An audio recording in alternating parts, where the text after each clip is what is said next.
Assalomu alaykum azizlar. Har kuni turli ishlar, tashvishlar va shoshilinch vazifalar orasida tinimsiz harakatdamiz. Ayrim paytlarda organizmimiz charchoqni his qiladi, asablar zo'riqadi va kun davomida quvvat kamayib ketadi. Bugun sizlar bilan charchoqni yengillashtiradigan, ruh va tanaga quvvat beruvchi tabiiy damlamalar haqida gaplashamiz. Ularni tayyorlash oson, tarkibiy qismlari esa deyarli har bir xonadonda uchraydi. Ba'zida biz uchun bir finjon issiq damlama juda kerak bo'ladi. Dam olish, yengil nafas olib, o'zimizni qayta his qilish uchun. Videoni oxirigacha ko'ring. Bu ham sog'lig'ingiz, ham ruhiyatingiz uchun tuhfa bo'ladi. Demak, boshladik. Yalpiz va moychechakli damlama. 1 choy qoshiq qurigan yalpiz, 1 choy qoshiq romashka, 1 stakan issiq suv solinib damlanadi. Qanday foyda beradi? Yalpiz asabni tinchlantiradi, tashvishli holatlarga qarshi samarali. Romashka tinchlantiruvchi, uyquni yaxshilaydi va stressni kamaytiradi. Kechqurun uxlashdan oldin ichish yaxshi uyqu beradi. Qora choy, dolchin va asal. 1 choy qoshiq qora choy, 1 bo'lak dolchin, ya'ni koritsa yoki yarim choy qoshiq kukuni. 1 choy qoshiq asal 1 stakan issiq suvda damlanadi. Qanday foyda beradi? Qora choy quvvatni oshiradi, kunni faol boshlash uchundir. Dolchin asabni tinchlantiradi va hazmni yengillashtiradi.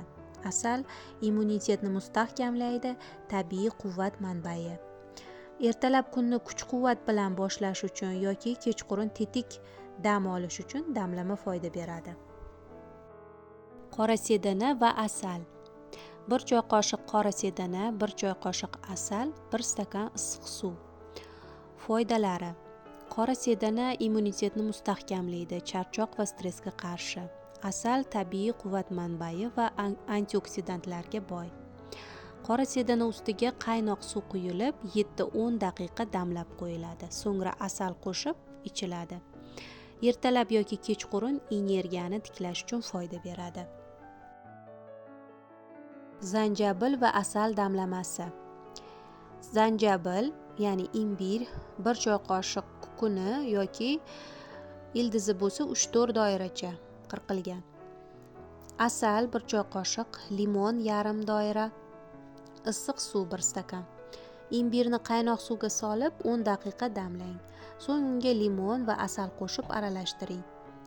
Foydalari: imbir tanada qon aylanishini yaxshilaydi, charchoqni kamaytiradi va yallig'lanishga qarshi kurashadi.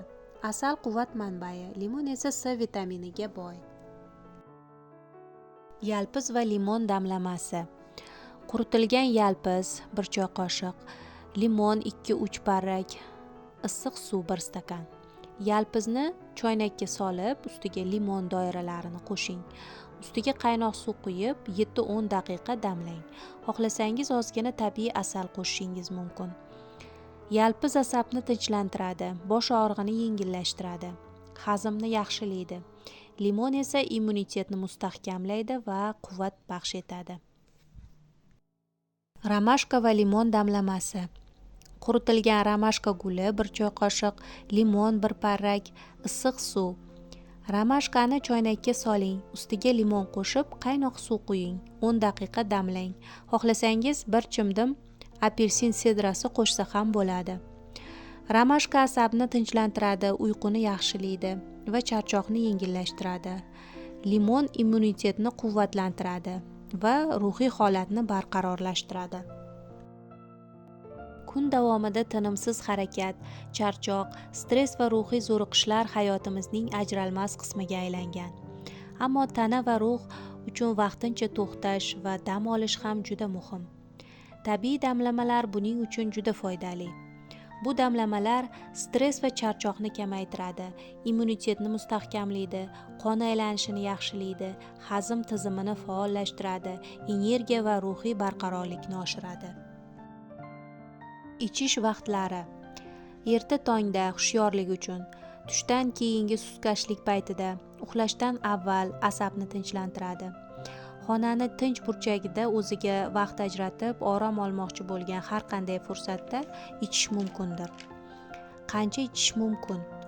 Haftada 3-4 marta damlama tayyorlab ichish kifoyadir. Har kuni turlicha damlama tayyorlab kayfiyatingiz va tana ehtiyojidan kelib chiqqan holda tanlashingiz mumkin.